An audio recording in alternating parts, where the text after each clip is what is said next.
Welcome back. I'm here with Heather Charlton. And Heather, how do you describe what you do? When I was 19, months after my graduation, I had made an ignorant choice to get in a vehicle coming home from a party. One Friday night, got into a car crash, which resulted in the death of my best friend. So today I go out and I share that story with students in hopes that they take something from the presentation and keeping their friends safe. And how did you get your start in counseling?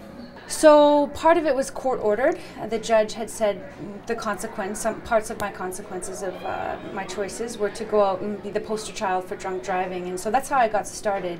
But then I found a passion that I really loved working with teenagers, and they really received the message well of hearing from first-hand experience from driver's perspective, which there's not many of us that do it. And so I just, through their liking and taking messages home, I continue to share. Can you tell me what you're doing here in Lloyd? The Lloyd Area Drug Committee has sponsored this entire event for me to come into the schools and tell the students not just about the road safety and talking about my experiences, but also before the car crash, I was this kid with self-esteem issues. A lot of teenagers go through it, where I started experimenting with drugs. And so after the crash, I went to university and got educated on drug and alcohol awareness and addictions counseling. And so today and tomorrow in Lloydminster and tonight, we're doing a community family event tonight at 7 o'clock.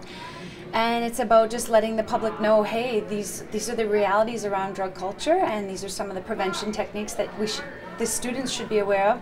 And with the parents, it's really most important is that if you suspect your kids using, what are some tools we can do? Because we know we don't want to promote the use, but we also know hardlining and yelling at students, young people, doesn't work. So how do we find middle ground in supporting our teenagers as they go through this transition into adulthood? What kind of feedback do you get from the kids? They like that I'm not just lecturing them or talking down to them. They feel that they've been respected. The feedback from students towards me has been, thanks, I might not stop partying, but I know not to get in the car with a drunk driver. I know to think twice about substances I'm putting in my body. So the feedback over the last 15 years has been, I'm going to think twice about what I'm putting in my body, who I'm hanging out with, and the decisions I make. And what about feedback from the parents? Parents' feedback has been, I had no idea what to share with my kid, how to approach the topic on how to be safe as a teenager, and so parents are just really grateful that they leave with tools.